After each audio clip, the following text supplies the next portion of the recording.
Bonsoir. Alors, je ne vais pas vous parler de Symfony aujourd'hui, je vais vous parler de la blockchain. J'ai commencé par une question, qui a des bitcoins? Alors, j'ai posé la question différemment. Qui a des bitcoins depuis très longtemps? Salaud. Donc aujourd'hui, je ne vais pas parler de la spéculation, je ne vais pas vous donner des recommandations sur les ICO qui marchent bien ou sur lesquels il faut investir. C'est pas quelque chose qui m'intéresse énormément, probablement parce que j'ai pas de bitcoin, donc j'ai loupé le coche. Euh, Ce qui m'intéresse dans la blockchain, c'est de comprendre comment ça marche, c'est de comprendre les sous-jacents, c'est de comprendre la techno qui fait que c'est révolutionnaire, pourquoi le Bitcoin a été révolutionnaire à un moment donné. Et en fait, le but de la conférence ce soir, c'est d'essayer de créer ensemble une crypto-monnaie pour que je puisse devenir riche, le Fabcoin, en PHP. On est bon? Vous êtes prêts? Oh putain, vous dormez. Ok, donc je suis tout seul. Super. Tiens, est-ce qu'on peut faire ça comme ça? Comment je fais pour passer les trucs du coup? Alors, on va faire comme ça. Hop, tac. Ok. Si vous êtes comme moi, vous avez vu que ces derniers mois, en gros, dès qu'il y a un nouveau projet, il y a de la blockchain dedans. On a l'impression que c'est un peu le truc magique. On a un problème, blockchain. Ouais. On a déjà vécu ça, hein. MongoDB. On a vu comment ça a fini. Bref, et donc du coup, moi j'ai envie de savoir pourquoi la blockchain, ça résout tous les problèmes. Ou pourquoi la blockchain ne résout pas vraiment tous les problèmes. Donc en gros, je vais essayer de comprendre quels sont les problèmes qu'on peut résoudre avec la blockchain. Euh, ouais, alors je sais pas si je vais vous le dire ça, mais en gros, aucun problème. Euh, Avant de parler de la blockchain, je voulais vous parler de DigiCash. Qui connaît? Ok, donc ça, c'est une monnaie virtuelle qui a été créée en 89. Je vais pas vous demander qui était pas né en 89. Salaud x 2. Euh, donc 89. Et ça a disparu en 99, donc il y a à peu près une vingtaine d'années. DigiCash, c'est vachement intéressant comme expérience parce que c'est la première fois où on avait effectivement une monnaie virtuelle. Et si elle n'a pas marché à l'époque, c'est parce que bah, forcément la techno n'était pas là et l'adoption n'était pas là. Mais surtout, on s'est rendu compte pour la première fois que quand la boîte a déposé le bilan, automatiquement, la monnaie a disparu. Donc le problème principal de DigiCash était notamment que le fait que ça soit centralisé fait qu'il y avait une instance, la société en l'occurrence, le jour où elle a disparu, la monnaie a disparu, et donc la valeur est devenue zéro. Heureusement, depuis maintenant 10 ans, je me rappelle plus, c'est quoi Bitcoin 2009 je crois, euh, on a le Bitcoin. Le Bitcoin, en gros, résout les problèmes qu'avait DigiCash. On va voir les trois problèmes principaux que résout le Bitcoin. Si vous avez déjà assisté à certaines de mes confs, vous savez que j'aime bien demander aux gens de lire la spécification HTTP. Qui a déjà lu la spécification HTTP? Sérieux? Ok. Donc vous l'avez pas lu, ceux qui l'ont lu, vous savez que c'est un peu chiant à lire, c'est long, mais c'est super intéressant, je vous le recommande quand même. Et ce soir, je vais vous recommander de lire ça. Qui a lu le white paper du Bitcoin? Pas beaucoup plus. Il faut le lire. C'est 8 pages. Je suis même pas sûr que c'est 8 pages. C'est à peine 8 pages. C'est assez facile à comprendre. Et probablement qu'après la conf, enfin, j'espère en tout cas que ce sera encore plus facile à comprendre. Et vous verrez un peu les fondements du Bitcoin qui sont, à mon avis, assez simples à comprendre. Et ça permet de vraiment toucher du doigt ce qu'on a voulu régler comme problème avec Bitcoin et puis la technologie sous-jacente, enfin technologie en tout cas la blockchain. Ok, donc on va parler de, on va parler de monnaie virtuelle. Donc ce que je vous propose dans un premier temps, c'est de créer une monnaie virtuelle avec PHP. Je l'ai fait pour vous, hein, histoire que vous n'ayez pas trop à travailler. Je l'ai fait en 42 lignes de PHP. Je ne vous conseille pas de le déployer, mais c'est juste pour vous montrer quelque chose. Super simple, on va aller vite sur le code. Il n'est pas super intéressant. En gros, j'ai un fichier dans lequel je mets l'ensemble de la base de données. La base de données, c'est en fait qui a combien. Donc comme vous le voyez, pour l'instant j'ai 1 million de Fabcoin. Ceci étant, ça se passe toujours comme ça quand on crée une monnaie virtuelle, hein. Le premier, il a toutes les pièces, toutes les coins. Donc soit elle existe, je le charge. Si ça n'existe pas, je me donne 1 million de coins et puis je sauvegarde en base de données. Ensuite, j'ai 3 points d'entrée HTTP. Un premier qui permet de regarder combien un utilisateur a de pièces. Voilà, on l'affiche. Un deuxième point d'entrée pour pouvoir créer un utilisateur. Et on lui met à 0. Et puis un troisième pour pouvoir transférer de l'argent. Donc avec un from, tout, le montant. On vérifie, qu'est-ce qu'on vérifie? On vérifie quand même que quand on veut transférer de l'argent, on ait assez d'argent, sinon ça ne marche pas. On enlève au mec qui donne, on rajoute au suivant, on enregistre et terminé. Facile. Est-ce que vous voyez des problèmes sur ce code-là? Ouais, je vous avais pas dit, mais vous avez travaillé un petit peu aussi. Allez. On n'a pas l'historique des transactions. Ok, effectivement.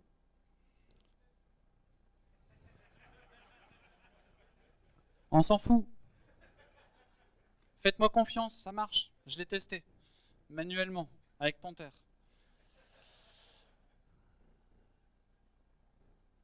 C'est-à-dire valider la transaction.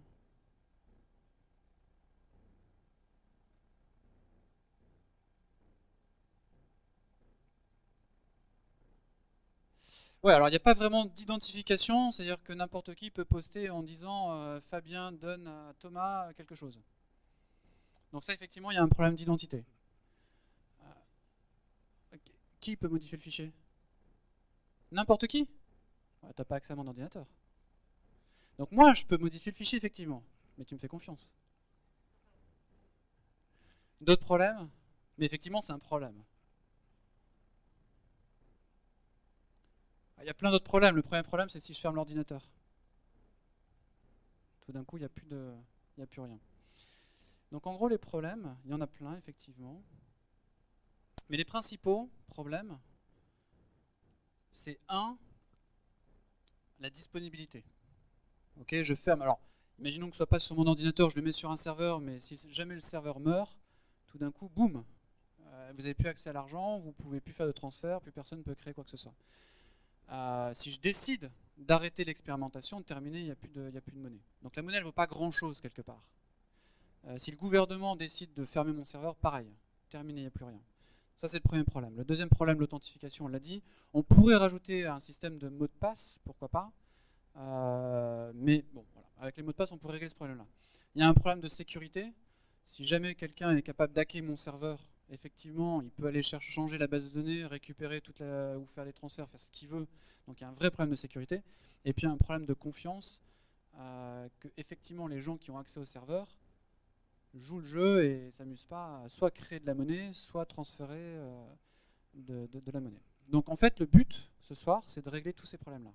Il y en a certains qui sont assez faciles à régler, d'autres qui sont beaucoup plus compliqués à régler. Le premier que je veux régler de problème, c'est la disponibilité. Et pour faire la disponibilité, je veux décentraliser. Et on va voir après que la décentralisation, c'est un peu la clé de tous nos problèmes. Ça va nous en amener des nouveaux, mais en tout cas, ça va nous permettre de régler pas mal de problèmes.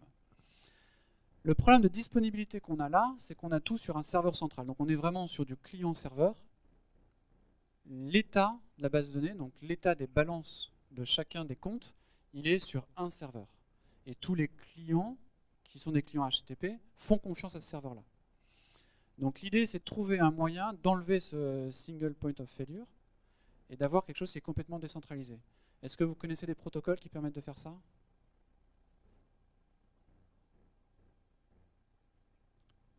Ouais, peer-to-peer, effectivement. Donc l'idée, c'est que je veux que l'état soit partagé entre tous les serveurs. Je veux pouvoir avoir des serveurs qui rejoignent le network, le réseau, ou qui le quittent, sans qu'il y ait d'impact sur la monnaie. Okay. Donc je veux passer d'un système de gauche à un système de droite. Le point principal sur ce qu'on voit à droite, tout le monde discute avec tout le monde, et pour ça on va utiliser un protocole qui s'appelle le Gossip Protocol, et on va voir après comment on peut implémenter ça. Premier point. Deuxième point, je veux que l'état soit sur tous les ordinateurs, tous les membres du réseau, pour que effectivement, si j'enlève un nœud du réseau, ça marche toujours. Et quand un nœud rejoint le réseau, je veux qu'il soit capable de récupérer l'état complet. Okay. Un dernier point qui est super important, à partir du moment où on a un réseau de nœuds qui discutent les uns avec les autres, il va être éventuellement consistant. Ouais, c'est une mauvaise traduction, eventually. Donc à un moment donné, il sera consistant, mais on ne sait pas quand.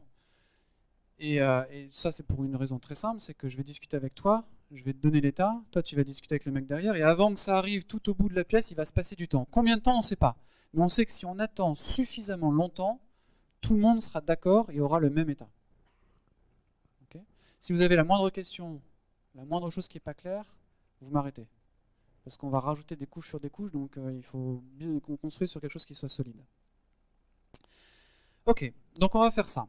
On va oublier l'argent, on va prendre un exemple plus simple pour pouvoir implémenter quelque chose que tout le monde comprenne. Imaginons qu'on est dans une conférence, bon il n'y a que 3 talks, mais imaginons qu'il y en ait plein. Chaque nœud en fait représente une personne, et chaque personne va définir quelle est sa session préférée. C'est la mienne, mais imaginons qu'il y ait un choix. Moi j'aime bien la session sur Panther de Kevin. Et puis toi, tu aimes quelque chose d'autre. Et on va créer un réseau peer-to-peer utilisant le protocole Gossip pour que, à un moment ou à un autre, tout le monde sache qui préfère quoi comme session. On va rajouter un tout petit truc pour que ça soit un peu plus compliqué. On peut changer d'avis à tout moment. Et en fait, chaque personne est capable de changer d'avis à tout moment et de dire au final, j'ai pas aimé la session de Kevin, j'ai préféré la session d'avant que j'ai même pas vue. Ok ? Et on va voir comment on est capable d'implémenter ça. Allez, c'est parti. Ça va pas être évident avec le micro, mais on va essayer. Hop, allez, on n'a pas fait. Hop, on va faire ça. Et je vais vous montrer un peu de code. Tac, tac. Gossip, c'est parti. On va commencer par ça. Donc on va avoir une première classe. Alors il n'y a pas de Symfony, c'est du pur PHP. Parce que c'est beaucoup plus simple à expliquer en fait, et qu'on n'a pas vraiment besoin de Symfony pour quoi que ce soit. State, c'est en fait c'est l'état du monde à un instant T. C'est l'état, c'est cette classe-là qui va stocker l'ensemble des informations du réseau. Donc l'état, il a un user, donc le user c'est le nœud, donc chaque nœud a un état. Le user c'est juste pour que ce soit plus facile à comprendre. La partie importante, c'est le port, donc chaque nœud écoute sur un port. Encore une fois, je vais simuler sur mon laptop, donc forcément, je ne peux pas avoir plusieurs adresses IP, c'est identifié par un port. Et éventuellement, un autre nœud du réseau. Donc le principe du peer-to-peer, c'est qu'on a un nœud au départ, mais pour pouvoir discuter, il faut au moins un deuxième nœud. Ce deuxième nœud, il doit avoir connaissance du premier, et quand on rajoute un troisième nœud, il doit avoir connaissance au moins du premier ou du deuxième, et ainsi de suite. Donc pour rejoindre le réseau, il faut avoir la connaissance d'au moins un nœud. Et après, de proche en proche, on va pouvoir découvrir l'ensemble des nœuds du réseau. Okay. Donc, en gros, soit on donne un peer, et ça veut dire qu'on rejoint un réseau qui existe, soit on ne le donne pas, et c'est que c'est le premier nœud du réseau. Il faut bien qu'il y ait, à un moment donné, quelque chose. Là, j'ai un fichier session avec un paquet de sessions de la DrupalCon, en l'occurrence. Et puis après, j'initialise, si j'ai un peer port, j'initialise mon état. Et moi, en tout cas, le peer, je ne connais pas son user pour l'instant, je ne connais pas sa session préférée. Et là, on voit que j'ai une version. Alors ça, c'est vachement important. Si je dis, je préfère la session sur Panther, et 10 secondes après, je dis non, en fait, je préférais la session sur le JavaScript. C'est JavaScript avant, la première session. Non, c'était pas ça, c'est sur quoi? Non, sur l'asynchrone. Ouais, c'est ça. En plus, on a discuté. Mais rappelez-vous, dans un réseau où on parle en gossip, à un moment donné, tout le monde aura la même information, aura l'information. Ce qui veut dire que si je dis à Kevin, c'est Panther, il va commencer à diffuser l'information que c'est Panther, ma session préférée, mais je peux dire après à quelqu'un d'autre que, en fait, non, je me suis trompé, c'est la session sur l'asynchrone. Et tu vas commencer aussi, toi, à répartir l'information. Ce qui veut dire qu'à un moment donné, quand ça va arriver au fond de la salle, les gens ils vont avoir soit l'information Panther, soit l'information asynchrone. Et donc il faut décider quelle est la bonne session. Donc il faut qu'il y ait un ordre. L'ordre ici, on va le résoudre avec un numéro de version. Donc je vais dire à Kevin, version 1 c'est Panther, et quand je vais dire, en fait non, je vais changer d'avis, c'est asynchrone, je vais dire version numéro 2. Et donc, quelqu'un là-bas, loin dans le réseau, quand il va recevoir l'information, soit il reçoit une version qui est supérieure à ce qu'il a déjà, et il va mettre à jour, soit il n'avait rien, et il va le prendre tel quel. Okay, donc s'il avait déjà la version 1, il reçoit la version 2, il prend la version 2. S'il avait déjà la version 2 et qu'on lui envoie la version 1, il ignore la version 1. C'est clair? Tout le monde suit? Ok. Donc là, ce qu'on fait, c'est qu'on stocke l'information de notre peer, mais on ne sait pas grand-chose. Et sinon, pour notre port, on met à jour et update mine. En fait, ça ne fait pas grand-chose. Ça veut juste dire, je prends une session au hasard et j'incrémente ma version et je le stocke dans l'état que je sauve sur le disque. Okay. Ensuite, j'ai une loop, donc un while true. Et l'idée ici, elle est assez simple, c'est que je vais communiquer avec tous les gens que je connais. Donc en fait, je vous rappelle, la clé ici, c'est les personnes que je connais, plus moi. Si c'est moi, je ne vais pas discuter avec moi-même, donc je continue. Si c'est quelqu'un d'autre, j'encode mon état, donc la connaissance du monde que j'ai à l'instant T, et je l'envoie à mon peer en poste. Il va me renvoyer son état, et je vais mettre à jour mon état avec son état. Donc la méthode la plus intéressante, c'est update, en disant soit il n'a pas d'état pour le moment, s'il vient juste de rejoindre le network, je l'ignore, soit j'itère sur son truc, sur son état, soit c'est moi-même et je ne lui fais pas confiance, je me fais confiance pour savoir quelle est la session que je préfère, donc j'ignore. Je vérifie que effectivement c'est pas n'importe quoi. Et là je dis si je ne connais rien sur cet utilisateur-là, sur ce nœud-là, ou si la version est supérieure, alors je mets à jour mon état et je sauvegarde. Okay. Et comme vous le voyez ici, comme j'itère sur tout son état, s'il connaît d'autres nœuds du réseau, moi je vais les récupérer. Donc au fur et à mesure que les gens communiquent et qu'on envoie nos états respectifs, on va découvrir le réseau et à un moment ou à un autre, je vais avoir la connaissance de tout le réseau, je vais commencer à discuter avec tout le monde. Même si au départ je connaissais qu'un seul nœud. Ok, donc ça c'est state. Donc quand j'envoie en poste, j'ai juste un petit serveur HTTP qui fait un truc très simple. Je crée un état pour l'utilisateur qui m'est envoyé, j'update mon état et je renvoie mon état. Donc j'envoie l'état à Kevin, Kevin update son état par rapport à mon état, il me renvoie à son état et moi je mets à jour mon état par rapport à son état. En fonction des règles qu'on a définies, si je connais rien ou si la version est supérieure. Et puis là j'ai un petit script qui permet de bootstrapper, de trouver des ports qui sont libres. Bon, il n'y a rien de très intéressant ici. 3 utilisateurs. À gauche, votre serviteur. Donc je commence, je lance le nœud. Comme vous voyez, j'ai choisi une session Drupal 8. Et puis là, j'ai changé d'avis, version 3, version 4. Et de temps en temps, je change d'avis. Alors ça, je ne vous l'ai pas montré, mais c'est ici dans la loupe. Ici, une fois qu'on a discuté avec tous les peers, de façon aléatoire, j'update mon état. C'est comme ça que je mets à jour mon état. Okay. Donc pour l'instant, je discute avec personne. Je vais créer un deuxième nœud dans le réseau, utilisateur Hélène, et je vais lui donner la connaissance de Fabien. Donc en fait, quand je fais Fabien, il va aller regarder quel est le port associé à Fabien. Donc pareil, il va initialiser son état. Vous voyez que tout en haut, il a pour le port 8000 qui est moi, il y a 0. Et comme vous voyez en bas, il y a un moment donné, il commence à discuter, et on commence à voir l'information qui n'est pas forcément toujours à jour, mais à un moment donné, si on attend, ils vont être consistants. Alors, sauf que là, on change toujours d'avis, donc c'est assez compliqué d'avoir un moment donné où tout le monde est d'accord sur toutes les sessions. Je peux en lancer autant que je veux. Là, j'en lance un troisième qui connaît, donc Thomas, qui connaît Hélène, mais qui ne connaît pas Fabien. Et vous allez voir que si on attend suffisamment longtemps, à un moment donné, les trois vont commencer à discuter ensemble. Voilà. Là, normalement, les trois ont l'information sur tout le monde. Même si au début, Thomas n'avait aucune connaissance de Fabien, si Hélène quitte le network, les deux autres continuent à discuter. Puisque la topologie, à un moment ou à un autre, est connue de tout le monde. Donc on a réussi à avoir de la haute disponibilité. Hélène peut revenir dans la partie. Je peux même quitter le nœud initial, c'est pas grave. Les deux autres continuent le réseau. Donc on a réussi à avoir une haute disponibilité. Les nœuds peuvent rejoindre le réseau quand ils veulent, ils peuvent quitter le réseau quand ils veulent, et quand ils rejoignent le réseau, ils vont mettre à jour l'état qu'ils avaient à un moment donné, ou récupérer un état s'ils ne sont jamais connectés au réseau. Des questions? Pas de questions. Ok. Premier problème réglé.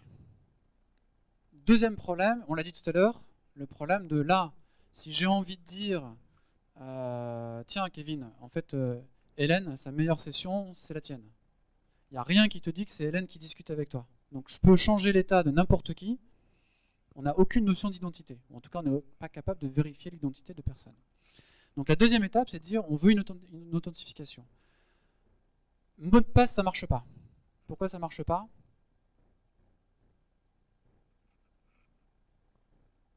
Hein? Si, on pourrait partager les mots de passe. Ah, ça pose un problème. Comme l'état est partagé par tout le monde, je ne peux pas donner les mots de passe à tout le monde. Ça poserait un problème, donc il faut trouver autre chose. Donc plutôt que d'utiliser un login mot de passe, comme vous pourrez faire traditionnellement, on va utiliser une identité cryptographique avec des clés publiques privées. Tout le monde voit ce que c'est qu'une clé publique et une clé privée. Donc en gros, la clé publique, c'est le login. La clé privée, c'est le mot de passe. Différence fondamentale, c'est que la clé publique est liée avec la clé privée. Okay. Ça veut dire quoi? Ça veut dire qu'on peut faire deux choses. La première chose qu'on fait généralement, c'est que on prend un message, on le crypte avec la clé privée, on peut le décrypter avec la clé publique. Okay. Je ne suis pas hyper intéressé de faire cette opération-là, parce que je m'en fous que tout le monde sache quelle est ma session préférée. Par contre, ce qui m'intéresse, c'est de vérifier que la personne qui a signé le message, donc la session, c'est effectivement la bonne personne. Et ça nous permet de faire ça. Si je signe un message, si je suis capable de décrypter le message avec la clé publique, je suis sûr et certain que le message a été signé avec la clé privée qui va avec, même si je n'ai pas connaissance de la clé privée. Oui. Oui. Donc là, on a quelque chose qui est intéressant. On peut partager toutes les clés publiques. C'est les logins. Chacun garde sa clé privée. Et on va vérifier qu'effectivement, la personne a bien fait ce qu'il fallait. Donc on n'est pas intéressé par le cryptage, on est intéressé par la vérification de signature. Tout le monde voit comment ça marche, la cryptographie, les clés publiques, privées. En gros, l'idée principale, c'est de dire crypter, ça nécessite beaucoup de... Enfin, c'est compliqué, mais par contre, vérifier, c'est super simple. Ça va super vite. Dit autrement, si on... Il y a des gens dans l'assistance qui ne sont pas développeurs, donc j'essaie de trouver des analogies beaucoup plus simples. Une analogie beaucoup plus simple. On prend deux nombres premiers, des nombres premiers très très grands. On les multiplie tous les deux. On a un nombre qui est gigantesque. Si je ne vous donne pas les deux nombres premiers qui ont permis de générer ce nombre-là, factoriser, c'est super compliqué. On ne connaît aucune méthode qui permet de factoriser un très grand nombre pour trouver les deux nombres premiers. Par contre, à partir des deux nombres premiers, calculer le nombre gigantesque, super facile. Donc c'est quelque chose qui est très facile à faire dans un sens, très compliqué à faire dans l'autre. Ce qu'on va faire ici, bon, on va faire ça. On va déjà regarder ça. Alors, je vais juste regarder que j'oublie pas des choses. Ok. Je vais vous montrer ça déjà. Hop. Voilà. On a un petit truc en PHP ici qui va nous montrer ce que ça raconte. Alors. Donc en gros, on va utiliser OpenSSL. J'ai fait un tout petit wrapper, une classe PKI. On va générer une clé, une paire de clés, privée publique. Bon voilà, c'est une petite danse OpenSSL, pas très intéressant. On va retourner une clé privée et une clé publique. Et puis après, on a deux méthodes qui permettent d'encrypter un message, de décrypter un message. Et surtout, celle-là qui est la plus importante, on va vérifier qu'un message est valide. Donc on donne le message non crypté, on donne le message crypté, on donne la clé publique de la personne qui est censée avoir crypté le message, et on vérifie que le message non crypté, c'est le même que quand on décrypte le message crypté avec la clé publique. Yes? Okay. Ici on est simple, on génère, on affiche la clé publique, on affiche la clé privée, on a un message, on l'encrypte, on va regarder ce que ça veut dire le message crypté, on va le décrypter, et après on va regarder qu'effectivement la méthode isValid, on voit bien true.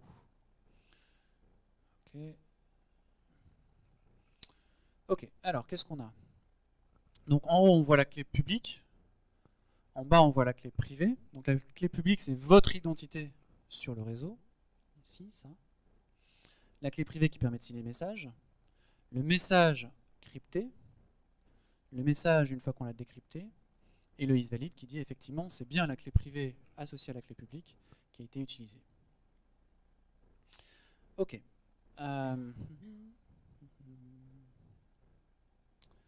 Parfait. Étape suivante. Donc là, on a la notion d'identité. Voilà. On a encore un problème. Le problème, c'est que je peux tricher. Je peux mentir. Je sais que c'est pas bien, mais je peux le faire. Si je dis à Kevin, ma session préférée, c'était la sienne, parce que je sais qu'il va apprécier que je lui dise que c'est la sienne, je vais pouvoir crypter le message, il va pouvoir vérifier que c'est bien moi qui ai dit ça, mais je peux envoyer un autre message à quelqu'un d'autre, en disant qu'en fait ma session préférée c'était celle sur l'insynchronisme. Je vais pouvoir le signer aussi, donc il va pouvoir vérifier que c'est bien moi qui l'ai dit, mais j'ai envoyé deux informations différentes à deux personnes. Sur les sessions, on s'en fout. Mais revenons un peu à la monnaie. Ça veut dire que je suis capable d'envoyer une pièce à Kevin et d'envoyer la même pièce à quelqu'un d'autre. J'ai signé. Kevin, quand je lui ai envoyé la pièce, il m'a donné son ordinateur. Et puis quelqu'un d'autre, j'ai récupéré, je sais pas moi, un gros gâteau. Donc moi j'ai récupéré quelque chose, mais lui, Kevin, quand il va essayer d'utiliser sa pièce quelque part, à un moment donné, le réseau se sera mis d'accord sur la pièce, elle a été attribuée à Kevin ou à je sais pas qui. Et on va lui dire, bah non, désolé Kevin, la pièce en fait, elle t'appartient pas. Et tu t'es fait avoir. Donc ça, c'est le problème de la double dépense. Et c'est le problème principal que résout le Bitcoin. C'est comment on est capable de s'assurer que quelqu'un ne dépense pas deux fois la même pièce. Ça fait bizarre de dire pièce, mais pourquoi pas. Ok, donc pour pouvoir résoudre ce problème, alors la résolution de ce problème est super simple. Hein. Banque centrale. Et c'est pour ça qu'on a des banques centrales. À chaque fois, si j'envoie la pièce, la banque centrale, j'envoie l'information à la banque centrale, et la banque centrale dit à Kevin, oui, Fabien a bien la pièce, il peut la dépenser. Kevin accepte. La deuxième fois où je vais la dépenser, la banque centrale va dire, ah non, non, Coco, t'es gentil, mais la pièce, tu l'as déjà dépensée. Tu peux plus la dépenser. Ok ? On va prendre Bob et Alice, parce que sinon Kevin va en vouloir. Donc du coup, je suis capable d'envoyer une pièce à Bob, une pièce à Alice.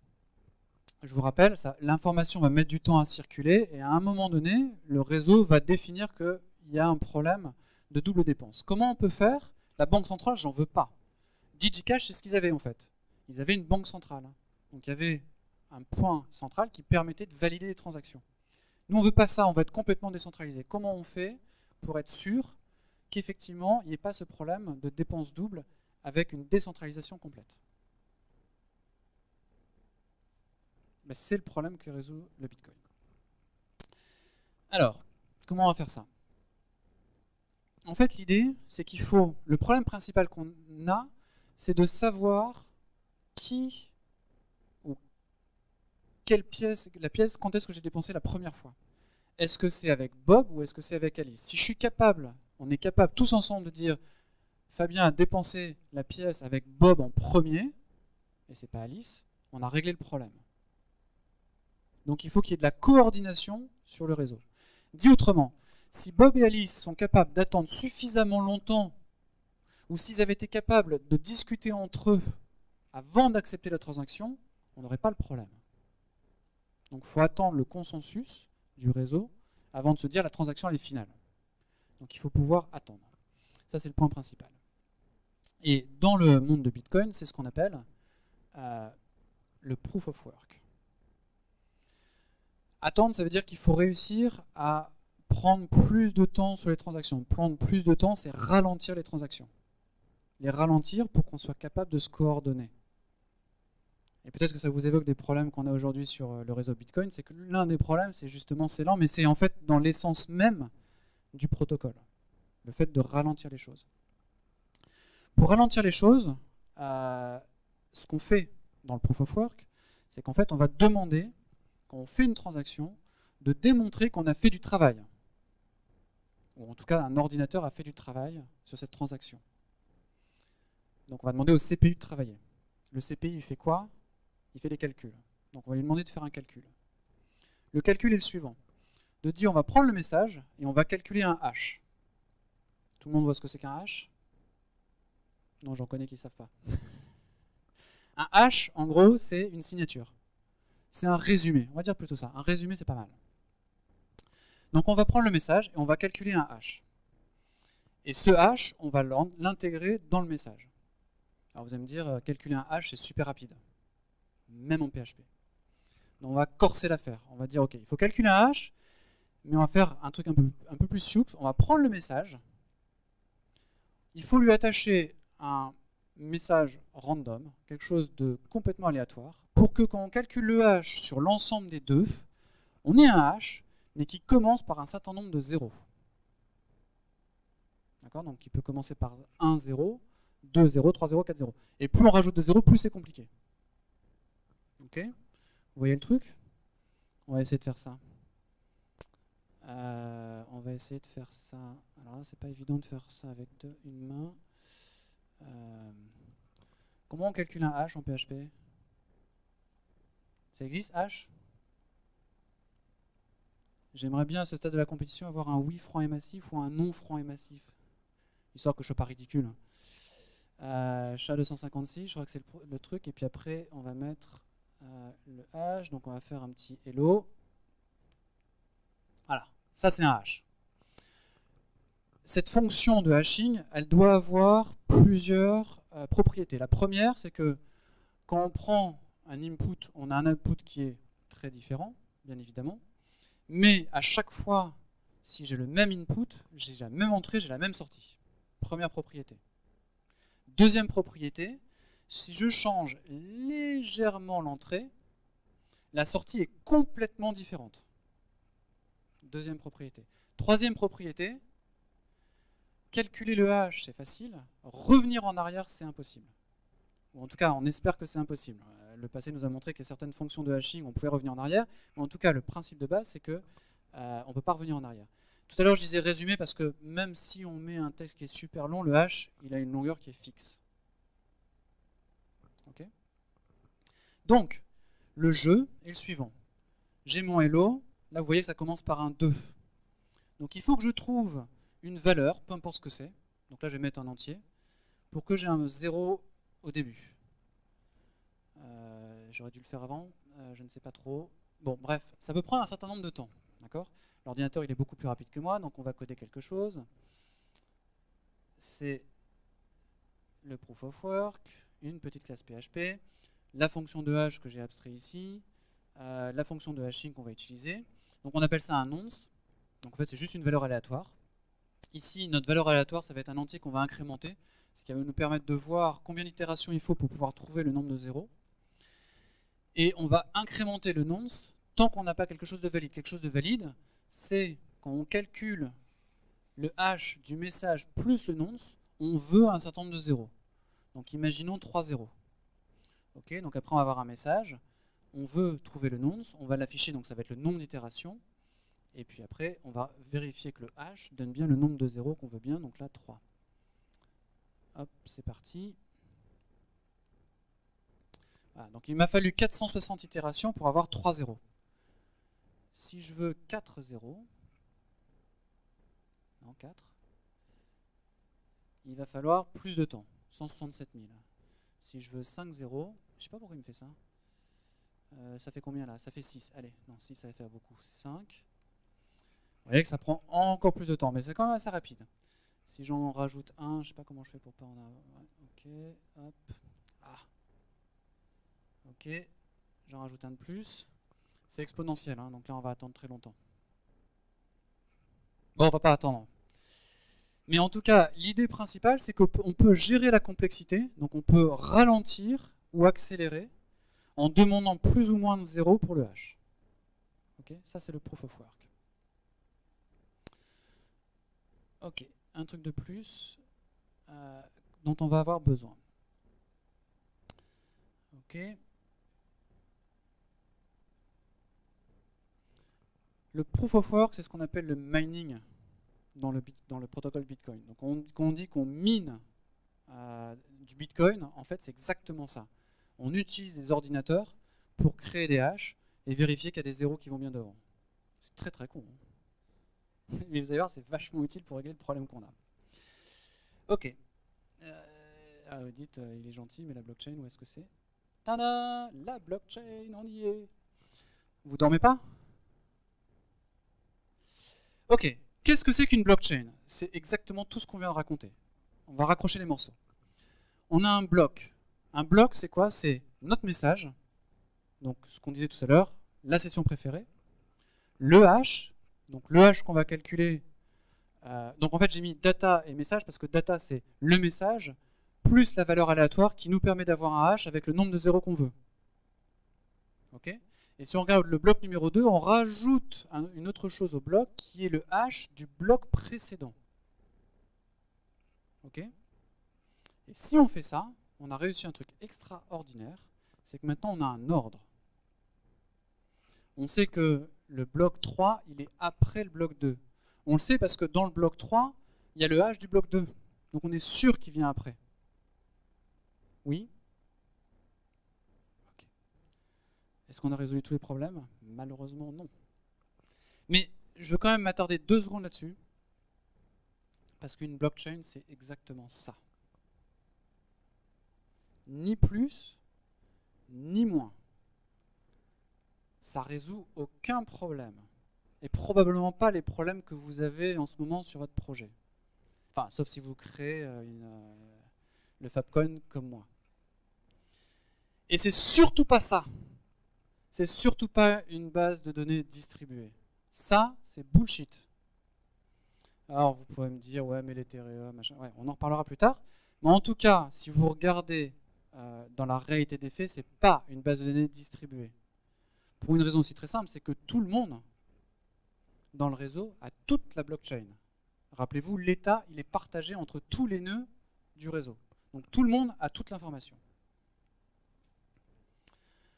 Ok, alors, est-ce qu'on a résolu tous les problèmes? À votre avis? Pas vraiment. On va reprendre Bob et Alice. Je prends mon message qui dit j'envoie une pièce à Alice. Je ferai mon proof of work. Donc mon ordinateur il travaille, il calcule le hash, il a le nombre de zéros qui va bien. Boum, je crée le bloc. Je mets le hash du bloc précédent et j'envoie ça à Alice. Ou en tout cas, je l'envoie sur le network. Mais en tout cas, c'est à Alice que je vais envoyer la pièce. Donc j'ai fait tout ce qu'on a raconté pour l'instant. Et au même moment, ou juste après, je change d'avis. Et donc par rapport au même bloc précédent, je crée un autre bloc qui envoie la même pièce à Bob. Je fais le travail de proof of work, je mets mon hash, je link avec le même bloc précédent, donc j'ai un bloc 2, auquel j'ai réussi à mettre un bloc 3 pour Bob et un bloc 4 pour Alice. Donc j'ai ralenti les transactions, mais je peux toujours dépenser 2 fois la même pièce. Ok? Et gentil Fabien, il parle, mais il résout aucun problème en fait. Il y a toujours d'autres problèmes. Le problème, du coup, c'est comment on fait pour déterminer quel est le bon bloc. Est-ce que c'est le 3 ou est-ce que c'est le 4? Ils sont tous les deux après le 2. Donc j'ai bien un ordre, mais j'ai créé en fait une branche. La blockchain, elle doit être linéaire. Et là, tout d'un coup, j'ai créé une branche. Donc comment on fait pour déterminer si c'est le 3 ou le 4? Et là, attention. Vous pouvez passer des jours, des semaines, des années pour résoudre ce problème. Et peut-être, probablement, que vous ne trouverez pas de solution. La solution, elle est triviale. Et c'est tout le génie du Bitcoin. La solution, c'est à tout moment, quand on reçoit une blockchain, la règle, c'est on prend la blockchain la plus longue. Point, barre. Pourquoi 5 minutes? T'as cinéma après? Et moi, je veux devenir riche, il faut qu'on aille jusqu'au bout pour faire la Fabcoin, hein, sinon ça ne marche pas. Donc, on choisit juste la chaîne la plus longue. Pourquoi ça marche? Ça marche parce qu'en fait, la chaîne la plus longue, c'est la chaîne sur laquelle il y a eu le plus de travail. On est d'accord? C'est la chaîne où il y a le plus de blocs, donc c'est là où il y a le plus de mining, et c'est là où il y a eu le plus de proof of work, c'est là où il y a eu le plus de travail. Imaginons un réseau, on est tous ensemble, on discute et on fait des transactions dans tous les sens. Tout le monde fait plein de travail. Si je veux dépenser 2 fois la même pièce, ou je peux faire autre chose, je peux aussi faire une transaction avec Bob, attendre d'autres transactions, et puis tout d'un coup dire hop, hop, hop, hop, en fait je vais changer le bloc et je vais en mettre un autre et je vais changer l'information à l'intérieur. Si je veux faire ça, il faut que je sois capable de recréer tous les blocs derrière. Donc il faut que je sois capable de dépenser l'énergie nécessaire pour recréer tous les autres blocs. Mais au fur et à mesure que je crée des blocs, l'ensemble du réseau continue à créer des blocs. Donc si je veux réussir à attaquer le réseau, il faut que j'ai au moins 51% de la totalité de la puissance du réseau. Si j'ai plus de 51% de la puissance du réseau, je fais ce que je veux. Moins de 51%, ça ne marche pas.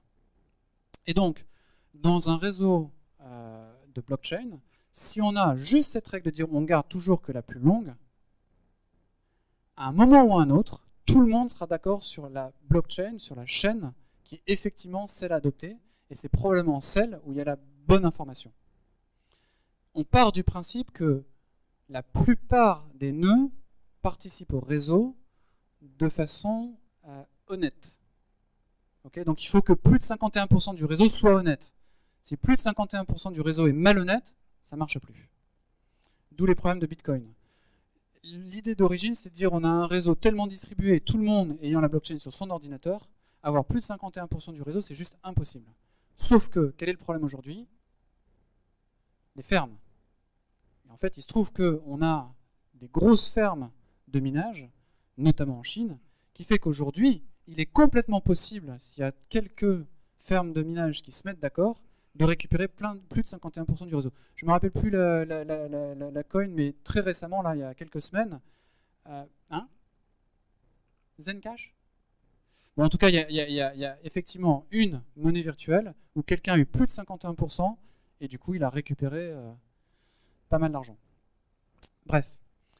C'est pour ça aussi que dans le réseau Bitcoin aujourd'hui, on vous dit d'attendre au moins 6 blocs après votre bloc pour considérer que la transaction est finale.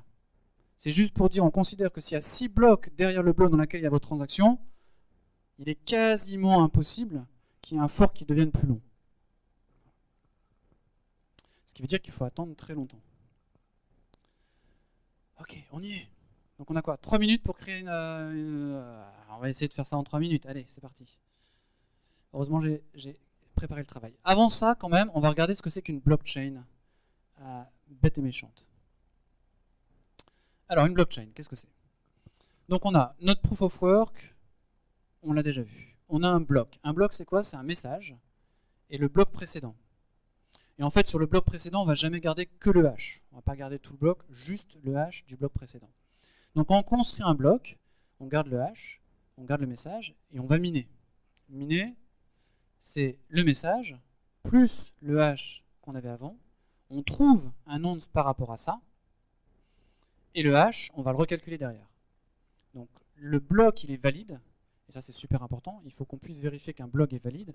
Un bloc est valide si on est capable de vérifier que le nonce, il est valide par rapport au message, le hash du previous et le nonce. Donc vous voyez que le hash du previous, il est dans le message. Donc on ne peut pas le changer comme ça parce que le nonce, il est en fonction du hash précédent. Vachement important.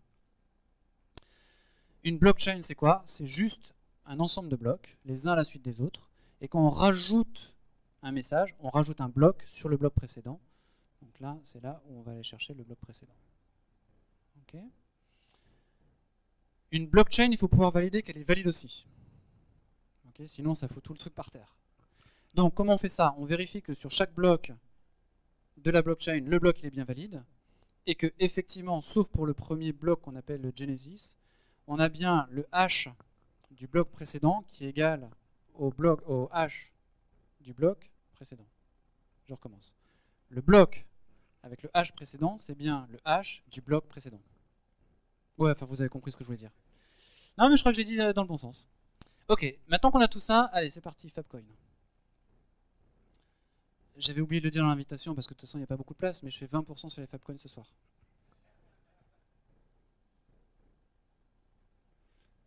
Rigole pas, tu vas en acheter aussi. Hein. Ok, un bloc. Qu'est-ce que c'est qu'un bloc? Il est à peu près pareil que tout à l'heure, sauf que maintenant on parle d'argent, donc on a une transaction.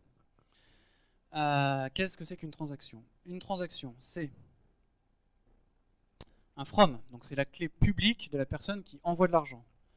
Un destinataire, la clé publique du destinataire de l'argent. Le montant qu'on veut transférer et la clé privée de celui qui envoie de l'argent. Okay. Comme vous voyez ici, on garde dans la transaction les deux personnes qui font la transaction, le montant. On ne garde pas la clé privée, bien sûr, mais on garde juste la signature.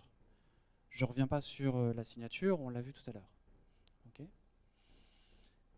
Et une transaction est valide si soit il n'y a pas de from, donc ça c'est quand je m'attribue le million de coins d'origine, ou si on a quelque chose qui est valide entre le message, la signature et la clé publique du from. Donc là, il n'y a plus de clé privée, on n'a pas besoin, c'est ce qu'on a vu au tout départ, c'est qu'on est capable de valider une transaction juste avec la clé publique sans avoir la clé privée. Son transaction, on va la mettre dans un bloc, on garde le hash précédent comme tout à l'heure. On a une petite méthode qui permet de créer le premier bloc où on n'a pas de from. Miner, c'est pareil que tout à l'heure, on prend le message de la transaction. Le message d'une transaction, je ne vous l'ai pas montré, mais en fait, c'est le from, le to, le montant, et on calcule le hash. Le nonce comme tout à l'heure, on store le hash. Le isValid n'a pas changé, c'est exactement la même chose. La blockchain, comme tout à l'heure, donc c'est juste des blocs mis les uns à la suite des autres. La seule chose ici, c'est qu'on prend une clé publique-privée de l'initiateur et le montant, donc le nombre de pièces qu'on veut créer à l'origine pour créer un bloc Genesis. Et après, alors c'est là où ça devient intéressant, la blockchain est valide si tous les blocs sont valides et si toutes les dépenses sont valides. Alors on ne veut pas que quelqu'un dépense plus d'argent que ce qu'il n'a. Et pour calculer ça, en fait, il faut calculer les balances de tout le monde, puisque vous l'avez vu, hein, dans la blockchain, on ne calcule pas, il n'y a pas un endroit où on garde en fait les balances, on garde juste toute la transaction, donc on va rejouer toutes les transactions pour calculer les balances de chacune des personnes, et s'il y en a une qui passe en dessous de 0 à un moment ou à un autre, la blockchain n'est pas valide. Okay. Pour mettre à jour une blockchain, comment on fait ça? Si on n'a pas de pire, on s'en fout. Donc ce qu'on regarde, si la blockchain est plus courte que ce qu'on a déjà, on ignore. Règle de la chaîne la plus longue. Si elle est plus courte, on s'en fout. Si la chaîne n'est pas valide, bien évidemment, on s'en fout. Et sinon, on l'accepte. On l'accepte tel quel. Okay. Et ça, on s'en fout. On a la blockchain. Gossip Protocol, c'est le même que tout à l'heure. Rien n'a changé. Sauf que maintenant, ce qu'on va s'échanger en termes d'état, c'est la blockchain avec toutes les transactions à l'intérieur. Ni plus ni moins. Et la connaissance du réseau. Donc ce qu'on stocke dedans, le state en fait, si on regarde la classe state, ça stocke la blockchain et l'ensemble des nœuds sur le réseau dont on a connaissance. PKI c'est pareil, Proof of Work n'a pas changé du tout. Et une clé c'est juste l'abstraction qu'on a vue tout à l'heure et une méthode pour pouvoir la sauvegarder et la récupérer. Et bien je crois qu'on a la blockchain, quand on a ça on a tout. On va essayer de faire ça. Donc à ma gauche, et ben voilà, ça y est, j'ai 1 million de Fabcoin. Et vous voyez la blockchain avec le nombre avec la première transaction où on voit effectivement que j'ai calculé un hash avec 5 zéros. Vous le voyez là? Et vous voyez le nonce devant, donc il a fallu 43 000 itérations pour avoir ce hash là. Je vais lancer un deuxième nœud, Hélène qui connaît le nœud Fabien, un troisième Thomas qui connaît Hélène. Et là, vous voyez que bon, ils discutent entre eux, et à un moment donné, ils sont tous d'accord sur l'état de la blockchain. J'ai 1 million de Fabcoin. Et ici, j'ai une petite méthode donc, qui est juste transfert, donc qui discute en HTTP et qui utilise les clés pour pouvoir. Donc là, c'est Fabien qui envoie Hélène, donc j'ai ma clé privée, donc je signe avec ma clé privée, et j'envoie sur le réseau d'information que j'envoie 1000 pièces à Hélène. Ok. Et là, si on attend suffisamment longtemps, bon, pas très longtemps, on voit que tout le monde s'est mis à jour. Si j'essaye d'envoyer trop de pièces que je n'ai pas, vous allez voir qu'il ne va rien se passer du tout. Naturellement, la blockchain n'étant pas valide, elle ne va pas être propagée. Donc même si moi, dans ma blockchain, à un moment ou à un autre, je l'ai eu, l'information, bon là ça a été trop vite donc vous ne voyez pas, mais vous avez l'information de la blockchain qui est un petit peu plus longue avec cette transaction-là, elle n'est pas valide, donc on l'envoie aux autres. la blockchain n'est pas valide et donc elle est refusée. Si j'essaye de faire un double spend, une double dépense, ou si j'essaye de changer la blockchain à un moment ou à un autre, pareil, ça va être refusé parce que les autres transactions vont faire que la chaîne la plus longue va effectivement gagner. Une information que j'ai oublié de donner tout à l'heure, c'est que la blockchain, avec l'ordre qu'on a, on ne peut pas inverser deux blocs. Parce que si on inverse deux blocs, bah, les haches qui font la liaison entre tous les blocs ne sont plus valides. Donc on n'est pas capable de changer l'ordre des transactions. Okay. Je vais laisser tourner pour que vous puissiez m'envoyer. J'accepte les euros, les cartes bleues, l'espèce, les bitcoins. Non, ça vaut plus rien ça. Les bières, je vais être bourré très très vite. Ok. Alors, il y a beaucoup plus que ce que j'ai pu raconter aujourd'hui. La première grosse différence dans la vraie blockchain, dans la vraie vie, c'est que chaque bloc a plus qu'une seule transaction. D'accord ? Là, moi, j'ai qu'une transaction dans un bloc. Dans la vraie vie, on met pas mal de transactions dans un bloc, ce qui fait que naturellement, on peut avoir des forks. C'est-à-dire que chaque nœud dans le réseau essaye, enfin, en tout cas ceux qui minent, essayent de trouver le nonce qui va bien pour embarquer un certain nombre de transactions. Tout le monde n'essaye pas de trouver le nonce avec les mêmes transactions, mais à un moment donné, il y en a un qui va gagner. Ce qui veut dire qu'on génère beaucoup de calculs qui serviront jamais à rien parce qu'il y en a un qui va gagner. Il y en a un qui va avoir trouvé le nonce qui va bien pour pouvoir miner le bloc et rajouter le bloc dans la vraie blockchain. Ce qui veut dire aussi qu'il faut un incentive. Donc aujourd'hui, ce qui se passe, c'est qu'il y a pas mal d'ordinateurs qui trouvent et qui minent et qui ne font que ça. Donc il y a des incentives et il y a des récompenses pour ceux qui trouvent effectivement les nonces qui vont bien. Donc il y a deux possibilités. Il y a une première possibilité, et ça va encore durer pendant quelques dizaines d'années, c'est on rémunère les gens avec des nouveaux bitcoins. Donc vous gagnez des nouveaux bitcoins, c'est pour ça qu'on appelle ça le minage. On trouve des nouveaux bitcoins, on ne les trouve pas en fait. On les crée, c'est une récompense. Et il y a aussi des frais de transaction. Et plus vous mettez un fee important, plus vous aurez une chance d'être dans un bloc rapidement et donc d'avoir une transaction qui est rapide. Donc ça veut dire qu'il y a un coût des transactions, c'est-à-dire que si vous mettez les fees à zéro, il n'y a strictement aucune chance, en tout cas aujourd'hui, que vous soyez inclus dans un bloc.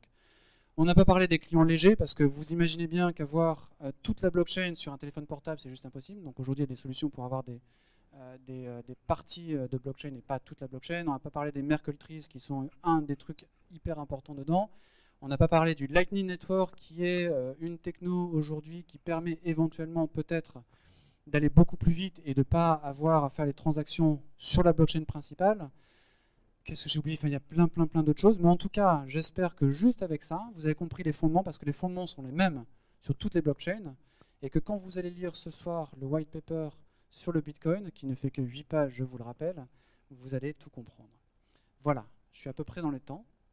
Et si vous avez des questions, je serais ravi, enfin en tout cas, je serais ravi d'essayer en tout cas d'y répondre.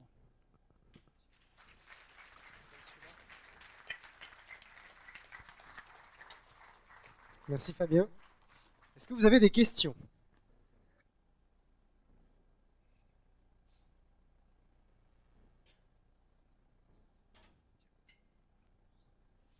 Bonsoir. C'est bon? Oui, c'est bon. J'ai une question. Là, on vient de voir un peu l'implémentation dans particulier de comment on mine, etc., comment on déchiffre. Allô? Ouais. Ma question, c'est aujourd'hui, donc il y a des ordinateurs qui minent un peu partout dans le monde, il y a des fermes, il y a plein de trucs. Mais ils minent à partir d'un programme, d'un script. Qui a distribué ce programme? Et est-ce qu'on est capable, à un moment donné, alors naturellement ou comme dans un film à James Bond, de modifier ce programme et finalement de le corrompre? Alors, c'est une excellente question. Plusieurs choses. Déjà, première chose, quasiment toute l'infrastructure logicielle autour des blockchains est open source. Soit dit en passant, c'est pour la première fois dans le monde de l'open source et sur les 20 ans qu'existe l'open source, c'est la première fois qu'on a trouvé un business model autour de l'open source. Je suis hyper dégoûté de ne pas y avoir pensé, mais et les gens n'y ont pas pensé, mais la réalité c'est que les gens qui étaient là au début et qui ont créé ces logiciels open source et qui ont commencé à miner, aujourd'hui sont très riches.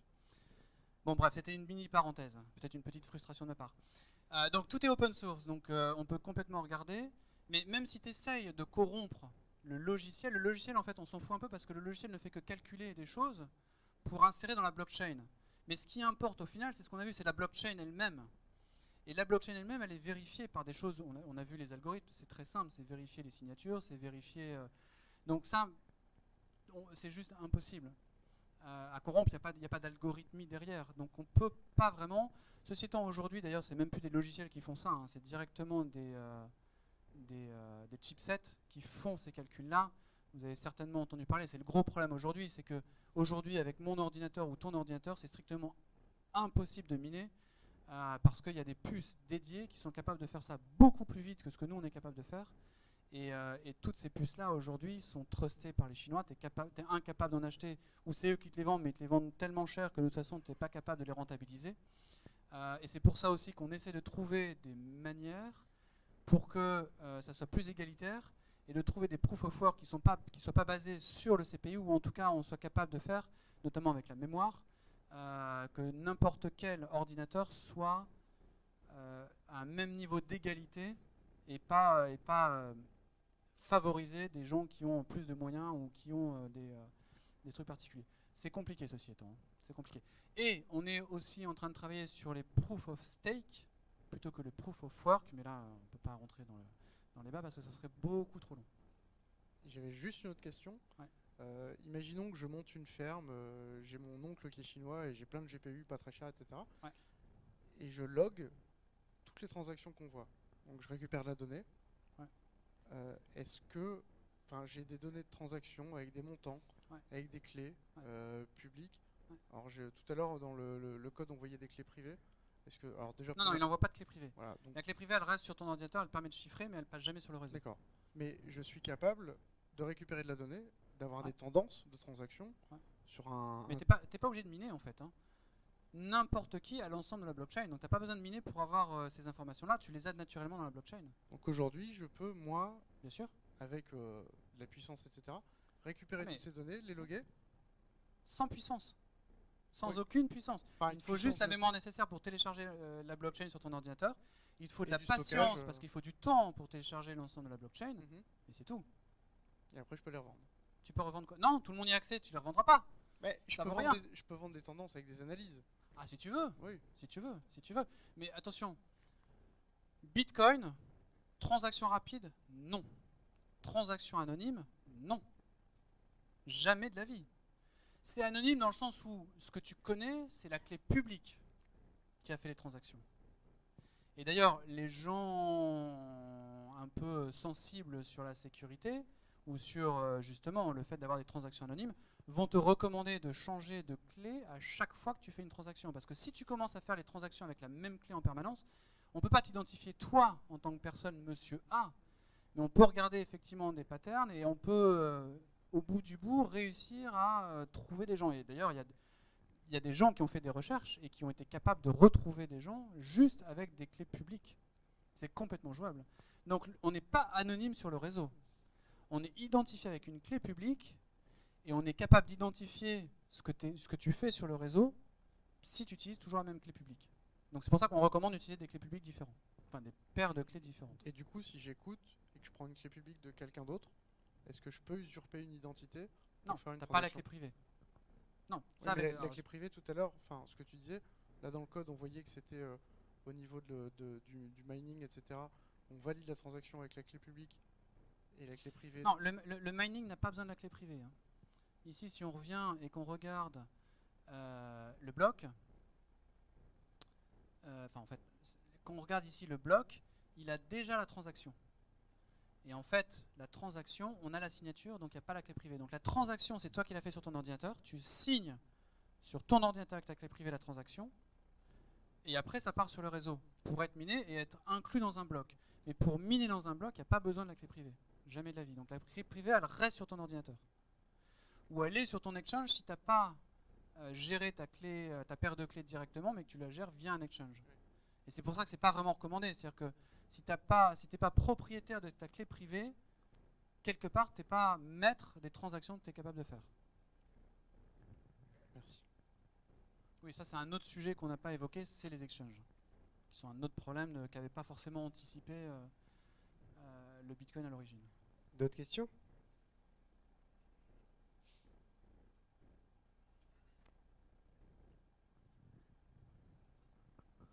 Bonsoir. Bonsoir. Du coup, je me posais une question. On a mentionné plusieurs fois l'Ethereum, et c'est vrai que l'Ethereum, ils annoncent en fait comment dire, ah, si, autant pour moi. Temps de validation qui sont super rapides. Et est-ce que du coup, derrière le concept est-ce que le concept est différent du Bitcoin ou est-ce que ça repose exactement sur... Non, en fait, alors, Merci de je vais m'avoir faire la compris. question, ouais. Donc, est-ce que l'Ethereum c'est fondamentalement différent du Bitcoin ou pas parce qu'ils annoncent des temps qui sont beaucoup plus courts pour les transactions? La réponse est non. C'est la même techno. En gros, l'Ethereum, on peut le voir comme étant une machine virtuelle inclue dans la blockchain. Donc, c'est-à-dire que dans ta transaction, tu vas avoir un bout de code qui va s'exécuter. Et tu as une mini base de données, donc tu es capable de garder un état. Mais en fait, l'idée, alors j'en ai pas parlé, mais quand tout à l'heure je disais il y a plus ou moins de nombre de zéros, en fait, la génération des bitcoins, on sait, toutes les 10 minutes, il y a un bitcoin qui est généré. Et donc, en fait, le nombre de zéros et la difficulté, la complexité, elle est gérée en fonction du nombre de transactions. Et donc, on va augmenter la complexité s'il y a moins de transactions, on va la diminuer s'il y a plus de transactions, pour avoir une génération de bitcoin qui a été définie à l'avance. Donc, on sait que c'est, arrêtez-moi si je me trompe, 23 transactions par seconde. Parce que ça a été défini comme ça. On aurait pu faire 27, on aurait pu faire 40, mais c'est 23. C'est con parce que c'est pas beaucoup. Voilà.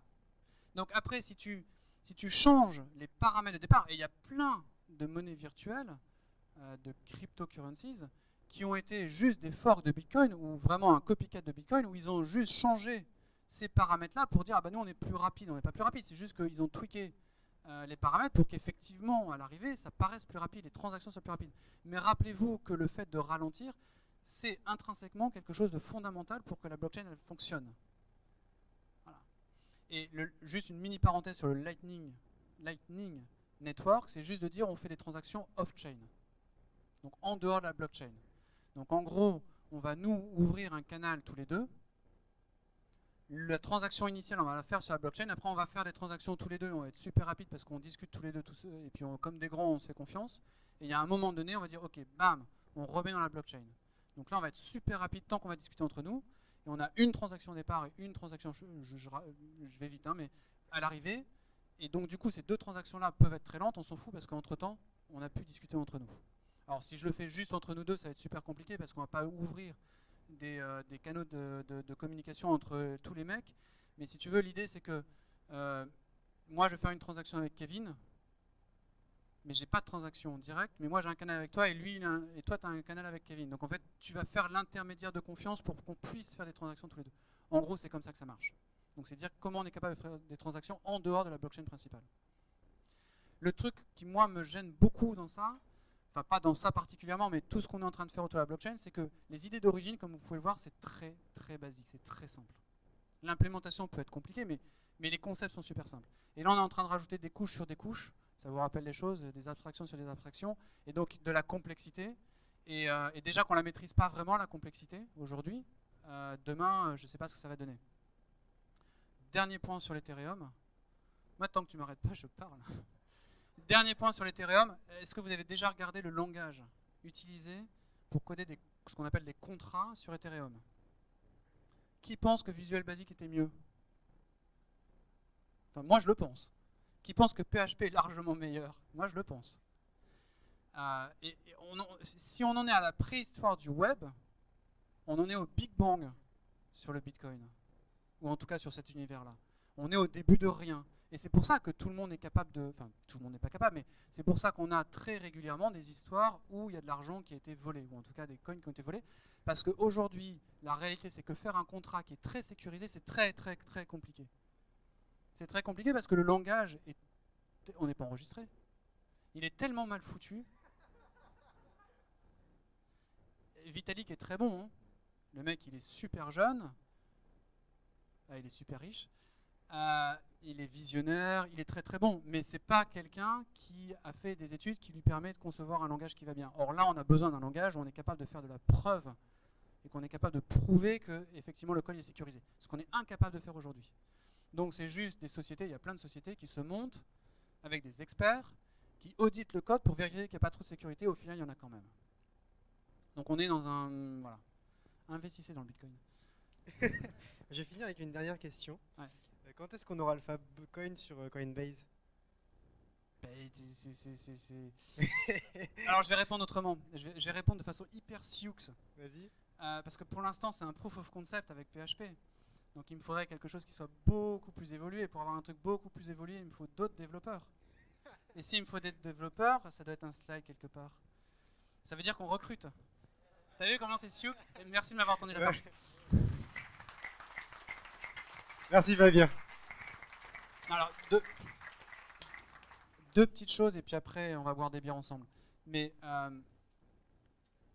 j'ai quitté San Francisco pour vous rejoindre ici, à Lille. Est-ce que c'était pas plutôt pour Kim? Hein? Deuxième chose, on est super content. Ça c'est un mec de Sensolabs qui râle comme ça là. Ouais, voilà. Deuxième chose, parce qu'il râle tout le temps. On déménage dans les super locaux avenue du Peuple Belge. On recrute 10 devs, là, tout de suite, là, maintenant. Si vous êtes intéressé, vous venez me parler ou vous venez parler aux gens qui râlent là-bas au fond, c'est les gens de chez Sensolabs. Et puis, toute dernière chose, je reviens à la blockchain quand même 2 secondes. C'est quand même la conclusion, c'est que la blockchain, c'est quasiment jamais la réponse à vos problèmes, sauf si vous créez le Fabcoin ou une autre coin. Merci Fabien.